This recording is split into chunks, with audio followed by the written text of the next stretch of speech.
Okay, welcome everybody. Welcome to this session focusing on boosting resilience, recognizing the high and growing necessity to be able to rely on the internet that functions and that can be justifiably trusted to do so. As you said about peace, it doesn't come for free. We need to act in order to achieve this. And this session provides insight in the thinking of a group of pioneers and experts, what we can and probably should do. So this session is prepared with the help of Marconi Society. And in the room online is Marina, Pappas, the director of Marconi Society. Marina, can you tell us more about why Marconi Society does this? Absolutely. For more than 50 years, the Marconi Society has proudly served as a trusted neutral convener for international leaders and innovators in information and communications technology. And building on that legacy, in 2024, our Internet Resilience Institute brought together a diverse community of experts to tackle a critical challenge: how to strengthen the resilience of the global internet. And during that inaugural workshop, someone had posed a striking question: if the internet suffered a global failure, what would be needed for a reboot? And that single question has become the foundation for this institute's ongoing work. And it reaffirmed that resilience is no longer just about recovering from failures. It is about designing systems that can withstand and adapt to disruption, because as society's dependence on digital infrastructure deepens, we must treat resilience as a foundational design principle and not an afterthought.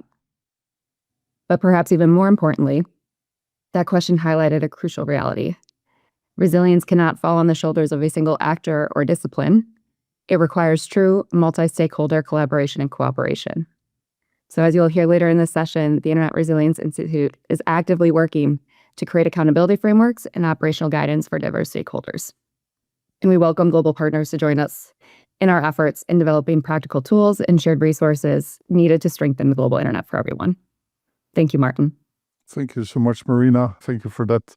And please allow me to introduce one of the inspirers of this initiative, Vinton Cerf, the architect, I would say.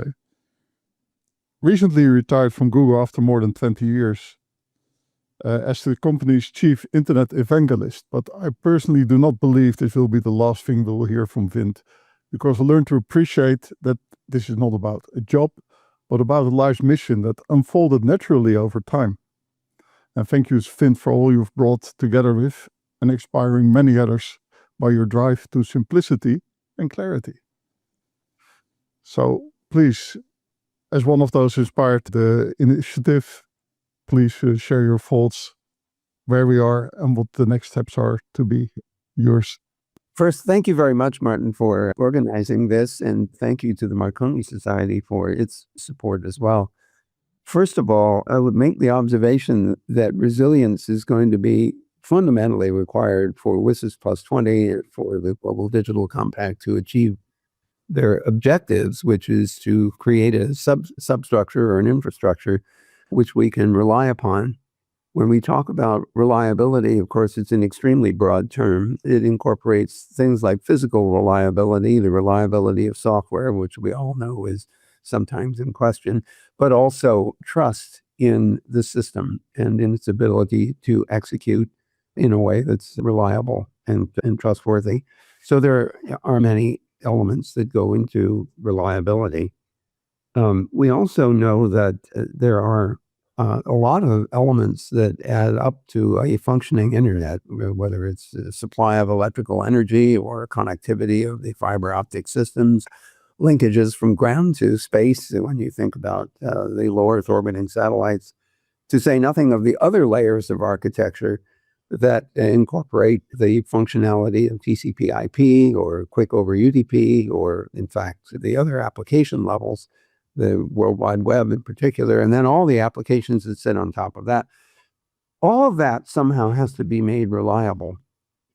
And there are a number of implications that arise as you think about how these things could become more reliable. One of them is to expose the dependencies that the various systems have on each other. If we don't understand the dependencies, we can end up with some circularities where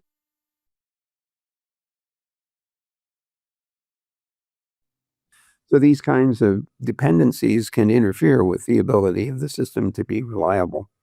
So we have to be able to expose what those dependencies are and work hard to eliminate the risks.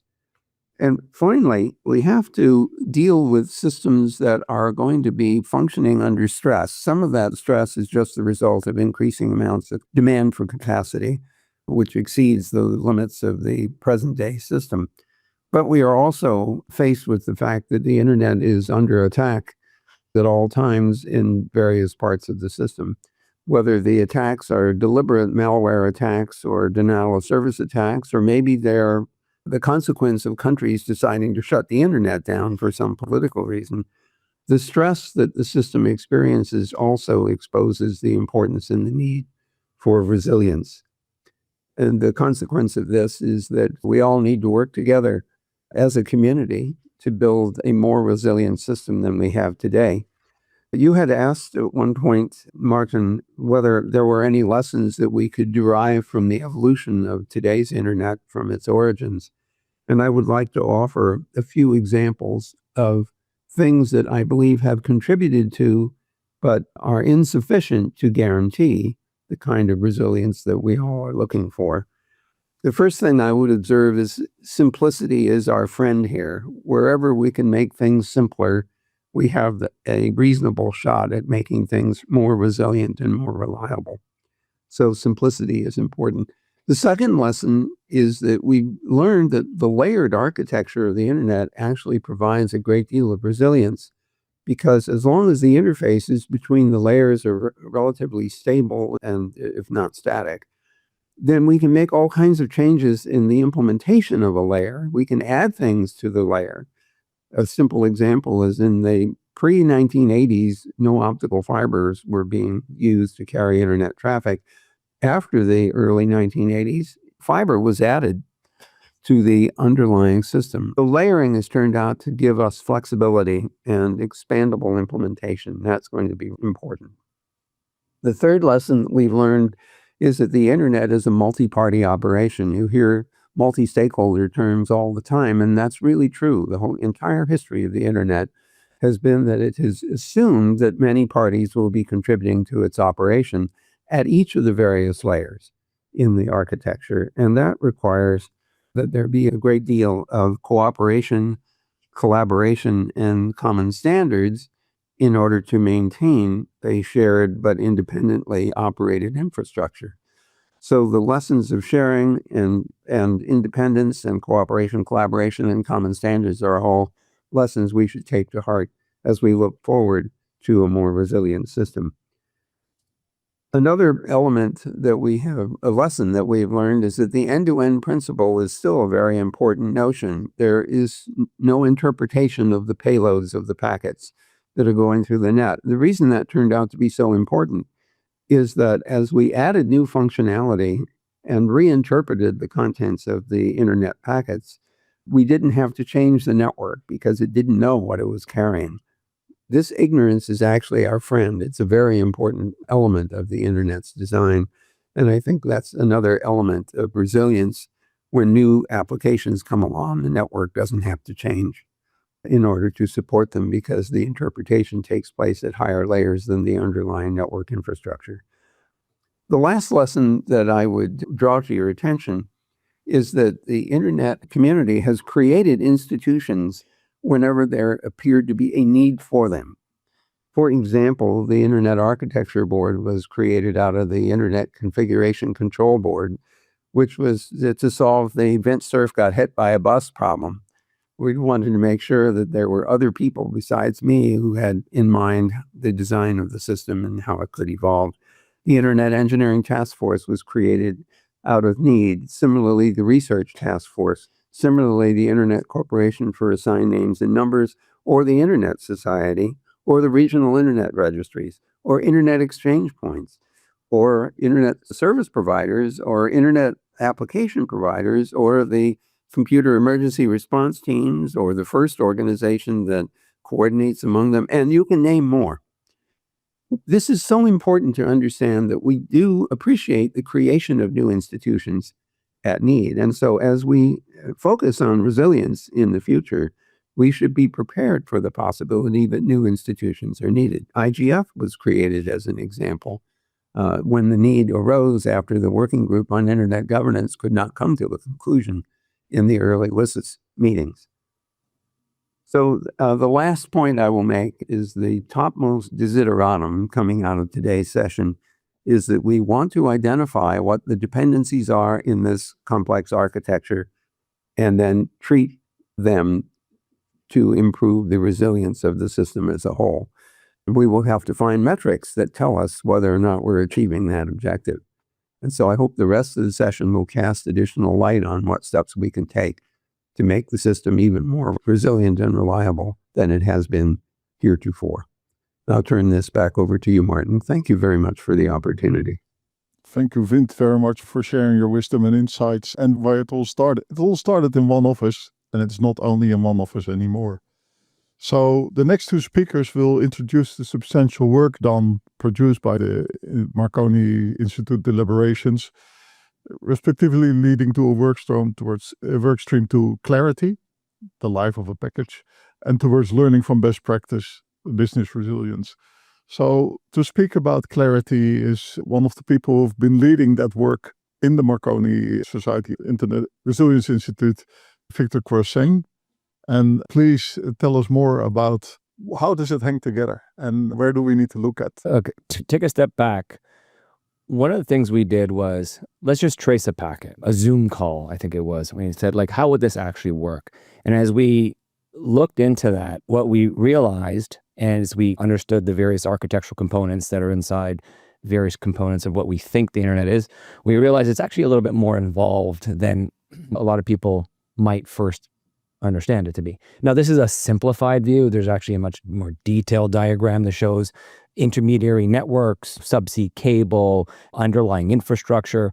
And what was raised out from this was, when we think about resilience and we think about the internet, there's a lot more going on than any one party might actually understand, and how dependent these various parties might be on each other. So just staring at this just for one moment, you could be on a mobile network that is an entire interconnectivity model that's independent of the internet. And then you go through the internet, you might go into what is now another typically global infrastructure for a lot of cloud providers. They'll have their own networks and their own functions that kind of operate somewhat independently from the internet. And then you have your service providers. They build out their infrastructure attached to the internet, but it has its own characteristics and its own resiliency needs, et cetera. So something as simple as a media call, which people do all the time today, has a lot of complexity born into what that looks like. And so this was the start of this exercise of, okay, now how is this in fact really strung together? What is really going on in here? And as noted, there's a more detailed diagram here. This is a simplified view of it. And if you go to the next slide, again, another simplified view, we took a stab at doing the model where we said, how can we layer this up so we can figure out what are the linkages between various layers? This top layer effectively is what most endpoints see. You see a perception of the internet. And obviously the internet is in the way. It's delivering packets, and as Vinton noticed, it's supposed to just deliver those transparently.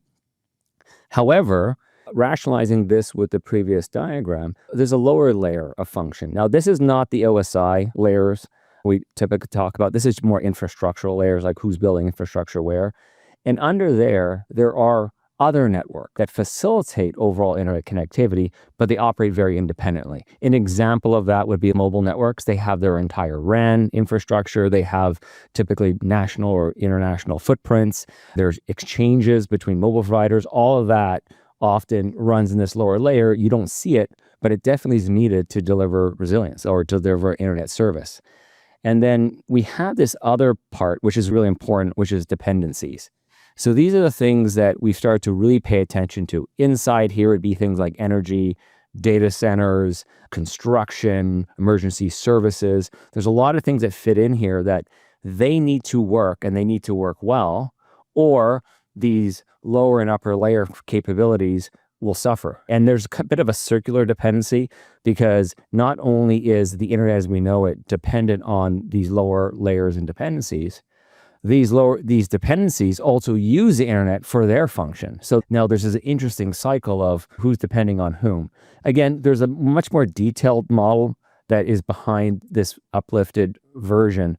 But the notion here is that we really want to tackle this. We just have to understand what are those dependencies, what does it look like, and then what does it mean to make these resilient so that we actually have what we expect. And at the end of the day is you can make that Zoom call and it should just work and you shouldn't worry about it. Yes, thank you, Victor. And for all of those interested, we did put the outline reports in the session details so you can download them from there. You may recognize the model, but it's not this picture, it's the more detailed picture and explanation with it. So thank you, Victor. Now, one of the things that's been happening is that, of course, with increasing criticality of services and increasingly important service providers on platforms, etc., the resilience of those systems, they've been focusing on how do we ensure no-break systems, because it's their whole business. If it breaks, their business breaks. And we've seen these things in the past. So even when they prepare for breaking, it may still break. It's not when, but how do you recover in that case? So on that, Mohan has been leading the work with a group on a better understanding. So what are these lessons that we can learn from that also for other parts of the service provision? Ram? Thank you, Maarten, and thank you to the Marconi Society for helping organize a really important session. So I want to start with a plain statement, not a warning. For decades, service providers have focused on availability and reliability of the internet under normal conditions. That focus made sense when the internet was one system among many. It is no longer one system among many. It is now critical infrastructure for financial markets, public services, and global communications. The Global Digital Compact says as much directly. It calls for resilient, trustworthy, and sustainable digital infrastructure as a foundation for digital cooperation. Operationalizing that call is what I want to spend the next few minutes on. Now, the internet was designed to route around failure. The organizations that depend on it often are not designed to route around failure. And that gap is what this slide is about. Let's start with apparent redundancy. You have an organization and you have a second provider or a backup connection, but that does not guarantee independence. Supposedly redundant services often share the same physical infrastructure, the same upstream provider, the same power source, or even the same cloud platform. Most organizations believe they're protected. They are not, because their independence was assumed but never verified. So what happens? That leads to hidden dependencies. Most resilience programs are strongest exactly where they are least useful, planning around dependencies that are already known. The harder problem, the one that actually causes extended outages, is the dependency that stays invisible until two supposedly independent systems fail together. Which is why we have to assume failure and plan to survive it. Connectivity loss can no longer be treated as a tail risk. It has to be treated as a guaranteed occurrence with plans built around surviving it, not just recovering from it after the fact. Redundancy is not resilience if the dependencies are shared. And that is the problem the Business Resilience Guide exists to solve. The Global Digital Compact calls for resilient, trustworthy digital infrastructure. What does operationalizing that call look like in practice? Our core finding is that redundancy is not resilience. Most organizations believe they have redundancy.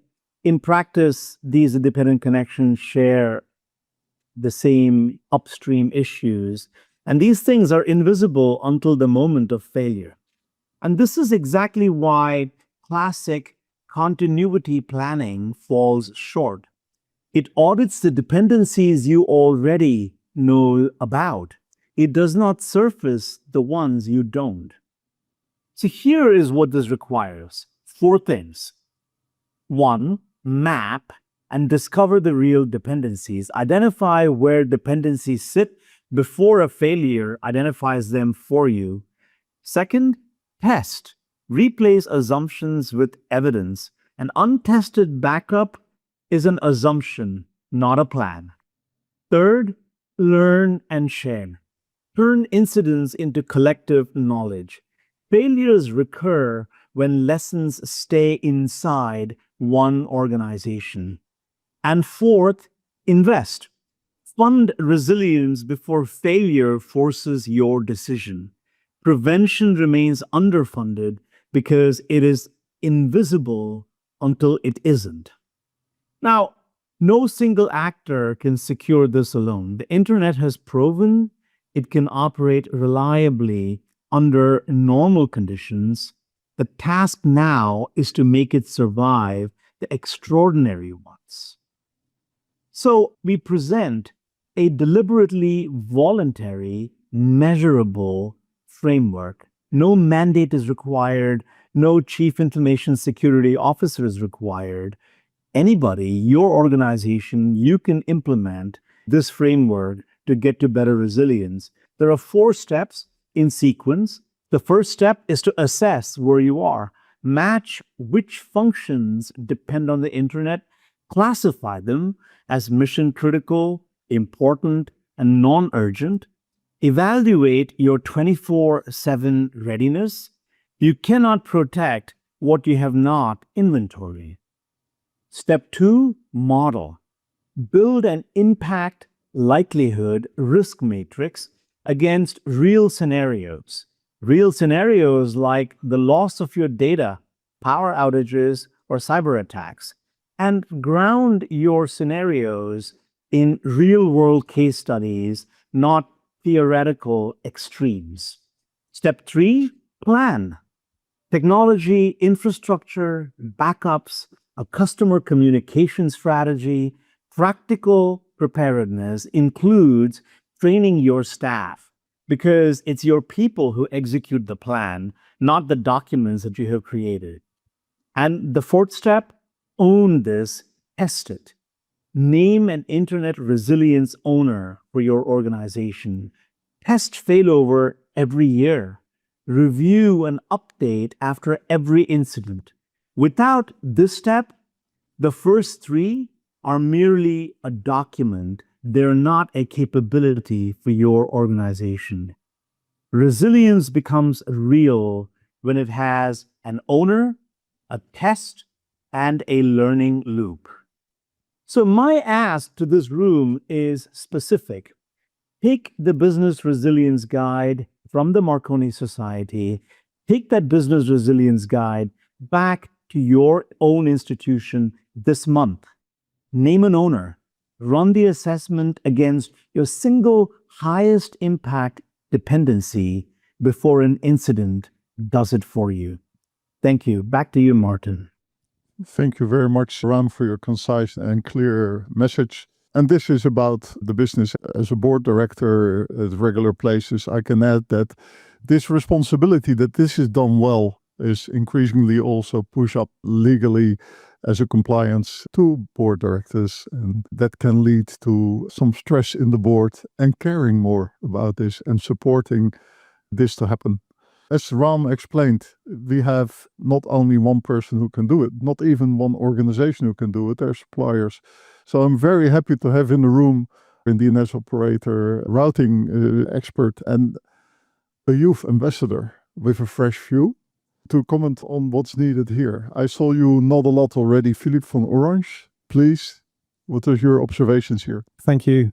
Thank you, Martin. So I work for Orange. We operate in 26 countries, mostly in Europe, West Africa, and the Middle East. I just want to emphasize the importance of the approach that Ram has just described. For good or bad, the ISP is sometimes the entity that the internet user reaches out to when there's a problem. And within a few minutes or that age, we have to figure out whether that's our problem, whether that's someone else's, or possibly both. And the approach and the notion of dependency that Ram alluded to is critical in that exercise. The notion that we have to do it end to end, not only from a functional perspective, but also that organic standpoint. I'm just going to give you the example of the mobile network. So that's just one cloud on the slide that we saw earlier. In Europe, most of the radio access networks are operated by third parties. They're not necessarily operated by the mobile networks themselves. The core network has several vendors, several suppliers. I'm not even referring to the back end. That's another few vendors.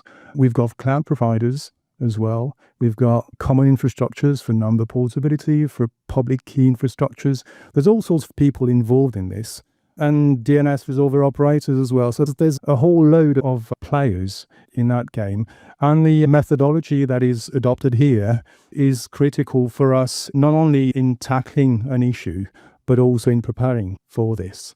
As a side note, the benefit of this is also that it's targeted as not only engineers like me or architects, but also decision makers, as Ram said, those who invest in the contingency plan, because you're just as strong and the weakest link in the chain. And I would just close on a positive note, is that we're not only the problem, we're also the solution sometimes, because we provide services like cellular IoT to our customers. And when they have a resilience problem, we can provide them with tracking tools, etc., for them to figure out where the problem actually lies. And you make sure that you're not dependent on one single supplier at every crucial step. There's others. Yes, that was the other point I wanted to make. The importance of the technical community in tackling a problem, as well as the solutions that I alluded to in the paper, i.e., for example, diversity of suppliers to make sure that you don't have your eggs in one single basket and all the rest of it. Yeah, I'm a visual person, but you can see these pictures with an enormous lump built very concretely, and then on the right side there's this thin leg that somebody can kick away, and you don't want that, and you look for that. No, you don't. So thanks for that. On the previous session we had somebody from Sierra here, from the Canadian CCTLD, and a lot of CCTLDs, they stand differently in the landscape than the generic communities like Botterman, etc., because they're more closer to policy, etc. But they also care, and they're also often non-profit and aimed at service provision first. And from that experience, they share. And I'm very curious to see how SIDN, the Dutch.nl country TLD, is dealing with this. Moritz. Thank you. Yes, I would like to share a bit our perspective on how we look into the challenges of resilience. And as a critical infrastructure provider in the Netherlands, for more than 30 years now, we saw the requirements on resilience change over the years quite a bit. And we see two different categories of resilience challenges. One is the technical one, and the other one is more a strategic one. To start with the technical one, we use the open protocol of the DNS to distribute our services all over the world. But the ever-changing threat landscape has required us to further increase our footprint across the globe to be as resilient as possible against local outages.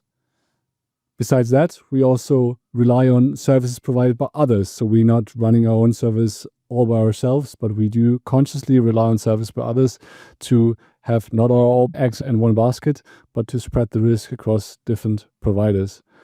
However, when we do rely on different providers, we also look into these hidden interdependencies. So we do look into what are the upstream networks that are being used by the other providers.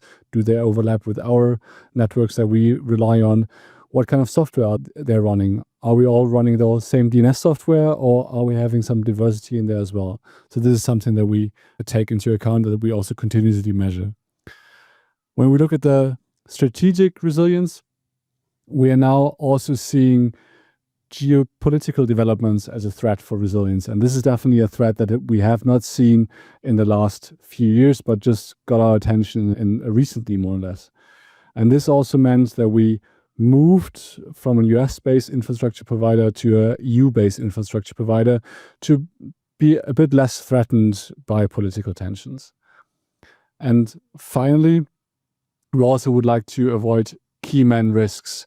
So our ultimate goal is to operate provider agnostic so that we can change from one provider to another provider whenever we would like to do that. But this is a long-term goal. We're still actively working on this.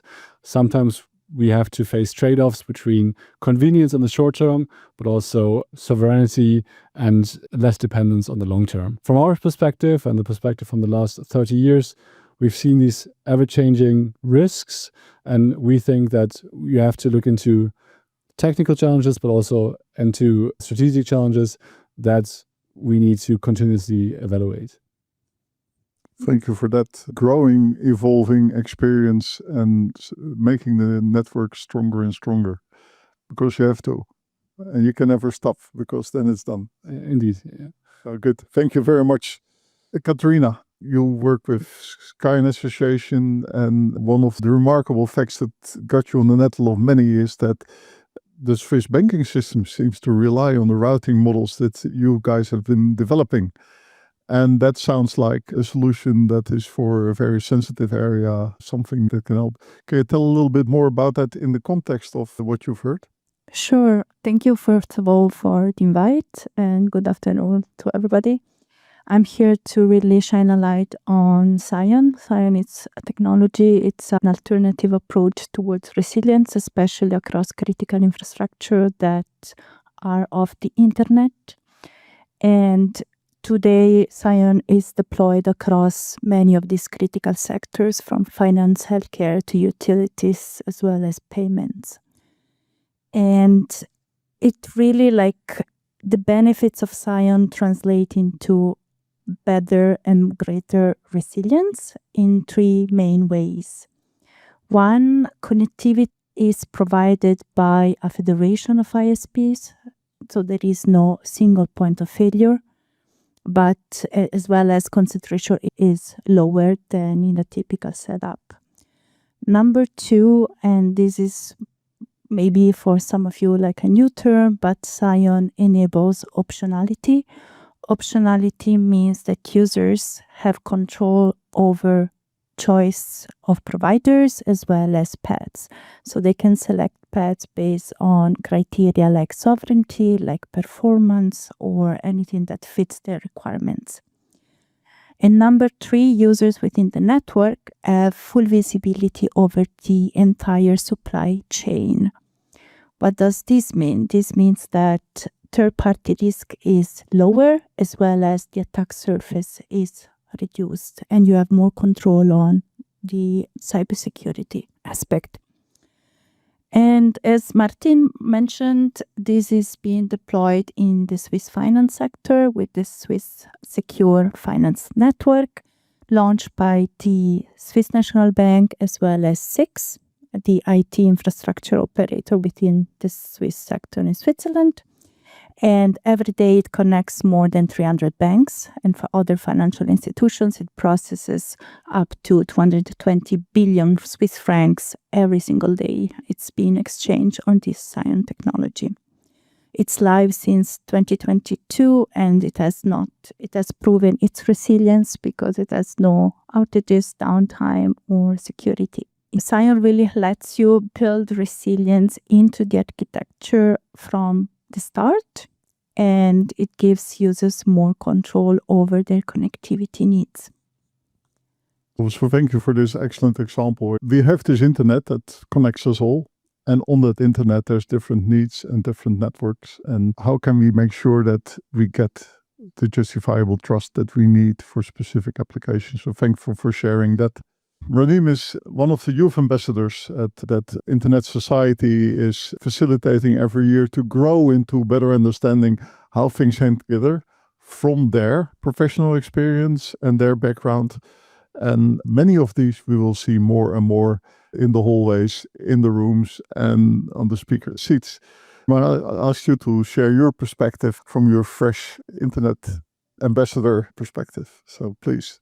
Thanks so much, Maarten, and the Marconi Institute. So as we go along this chain, we're talking about architecture, implementation, dependencies, operations, and engineering. I would really like to highlight the human dimension in this entire life cycle, because behind every single link, there is a person, and not every single one is the same. The accuracy of a resilience model is highly dependent on the failure scenarios used to test against it. The life of a packet mapping is a very strong example of why these dependencies are so essential for our protection, because it makes it visible what would otherwise go as unseen.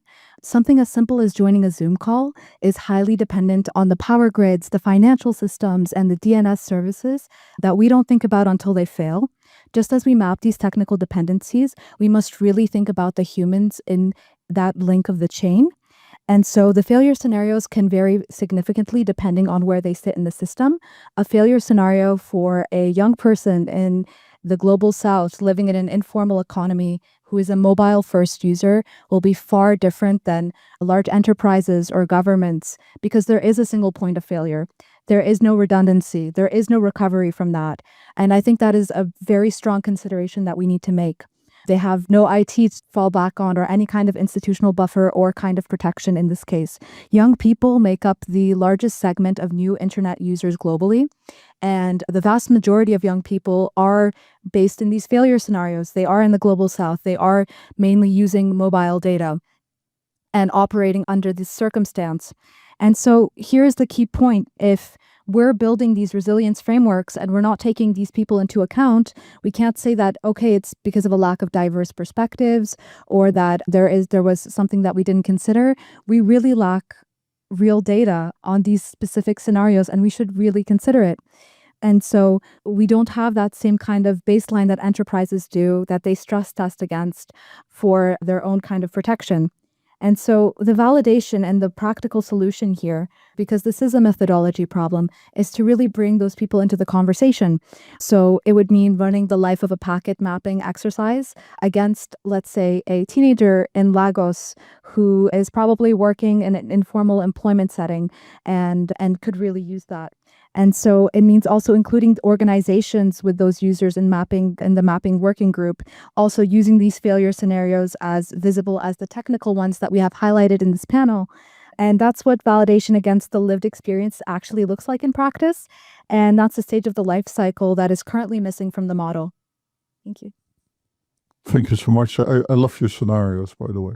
And there's some other people from the youth ambassadors in the room as well. So please, they're curious, they're inspired, and they're inspiring.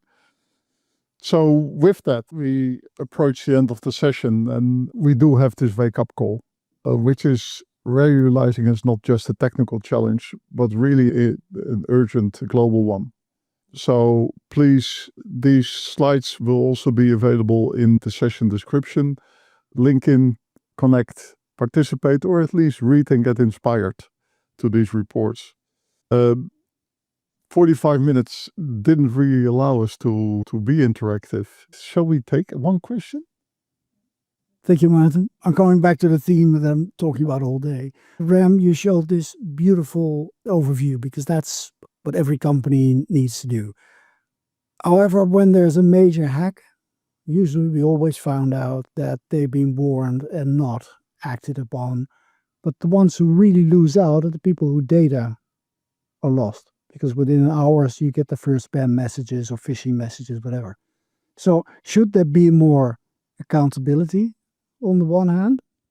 But on the other, again, my question, how do we get these people in the room that actually have to decide about going through this cycle and invest in this level of security that they actually need? So how are we getting the people in the room, and should there, on the other hand, be more accountability for CEOs or CFOs who refuse to follow technical advice? So 2 questions.